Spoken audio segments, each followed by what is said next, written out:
প্রথমবারের মতো স্টেডিয়ামের বাইরে আয়োজন, তাও আবার নদীতে। প্যারিস অলিম্পিক্সের একেবারে ভিন্ন স্বাদের এক উদ্বোধনী অনুষ্ঠানের সাক্ষী হলো বিশ্ব।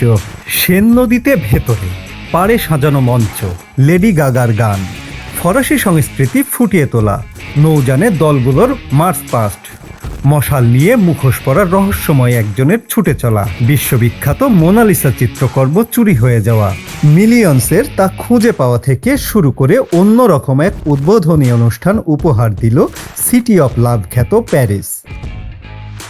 ১৯ দিনের আসরে এবার লড়াই হবে ৩১৯টি সোনার।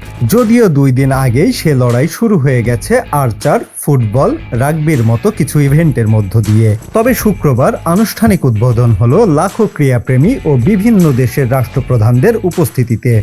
ফরাসিদের ১০০ বছরের অপেক্ষা পেরিয়ে ফ্রান্সের রাজধানীর বুক চিরে বয়ে চলা ঐতিহ্যবহুল সেন নদীও যেন নতুন যৌবন পেল বিশ্ব ক্রীড়াঙ্গনের হাজারো তারকাকে অতিথি হিসাবে বরণ করতে পেরে। বর্ণিল নৌকায় চড়ে ব্যতিক্রমী উদ্বোধনী অনুষ্ঠানের অংশ হলেন প্যারিস অলিম্পিক্সে আগত অ্যাথলেট ও কর্মকর্তারা। নজরকাড়া নৌ প্যারেডের মধ্য দিয়ে শুরু হয় প্যারিস অলিম্পিক্সের উদ্বোধনী অনুষ্ঠান। উদ্বোধনী অনুষ্ঠানের শুরুতেই দেখা মিলল ফরাসি ফুটবলের কিংবদন্তি জিনেদিন জিদানের। মূল অলিম্পিক স্টেডিয়াম স্টাদ দে ফ্রান্স থেকে তিনি অলিম্পিক মশাল নিয়ে দৌড়ে পৌঁছে দেন অন্যদের হাতে। চলতে থাকে মশাল দৌড়। একই সময় শুরু হয় অ্যাথলেটদের নৌ প্যারেড।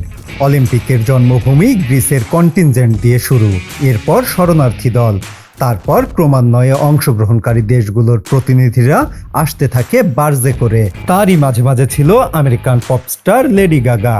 ফ্রেঞ্চ ভাষায় এই মুহূর্তে সবচেয়ে জনপ্রিয় শিল্পী আয়া নাকামুরা, সঙ্গে ৩০০০ নৃত্যশিল্পীর মনোমুগ্ধকর পারফরমেন্স। সেন নদীতে লাখ লাখ লোকের সমাগম হয় জমকালো উদ্বোধনী অনুষ্ঠান দেখতে। ২ লাখ মানুষকে দেওয়া হয়েছিল পাস। ১ লাখ দর্শক টিকিট কেটে উপভোগ করেছেন অনুষ্ঠান, যে টিকিটের মূল্য ছিল বাংলাদেশি মুদ্রায় ৮,০০০ থেকে ২.৫ লাখ টাকা। এ নিয়ে তৃতীয়বার অলিম্পিক গেমসের আয়োজন করছে প্যারিস। ১৯০০ সালের পর ১৯২৪ সালে অলিম্পিক গেমস হয়েছিল দেশটিতে। ১০০ বছর পর আবারও অলিম্পিকের আয়োজক প্যারিস। তৃতীয় আয়োজনে নানা দিক থেকে ইতিহাস গড়েছে ফরাসিরা। পুরুষ ও নারী অ্যাথলেটের সংখ্যায় সমতা আনার কঠিন কাজটিও করেছে তারা। এবারের অলিম্পিকে ৫,২৫০ জন পুরুষ ও সমান সংখ্যক নারী অ্যাথলেট প্রতিদ্বন্দ্বিতা করবেন।